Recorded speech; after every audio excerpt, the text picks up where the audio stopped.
ఖబర్దార్ పేదల ఇళ్ల స్థలాలను కబ్జా చేసిన రామోజీ యాజమాన్యం. ఖబర్దార్ పేదల ఇంటి స్థలాలను కబ్జా చేసిన రామోజీ యాజమాన్యం. ఇవాళ రామోజీ ఫిలిం సిటీలో పేదలకు కేటాయించిన ఇంటి స్థలాలను వెంటనే ఇవాళ రామోజీ ఫిలిం సిటీలో పేదలకు కేటాయించిన ఇంటి స్థలాలను వెంటనే ఇవాళ ఇంటి స్థలాలను వెంటనే ఇవాళ మా జాగాలు మాకు ఇవాళ రామోజీ ఫిలిం సిటీలో కేటాయించిన మా జాగాలు మాకు ఇవాళ రామోజీ ఫిలిం సిటీలో మాకు కేటాయించిన ఇంటి స్థలాలు మాకు ఇవాళ మా జాగాలు మాకు. ఖబర్దార్ రామోజీ యాజమాన్యం.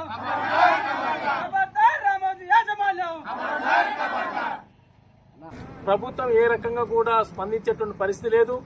మరి ఏంటయా అని చెప్పనంటే రామోజీ ఫిలిం సిటీ యాజమాన్యం ఏదైతే ఉందో ఇచ్చినటువంటి 20 ఎకరాల భూమికి బదులు వేరే భూమి మేము చూపిస్తామని చెప్పనేసి ఆ రకంగా ఏంటంటే దాన్ని రకరకాలుగా చర్చలు జరిపి ఆ రకంగా మభ్యపెట్టినటువంటి పరిస్థితి.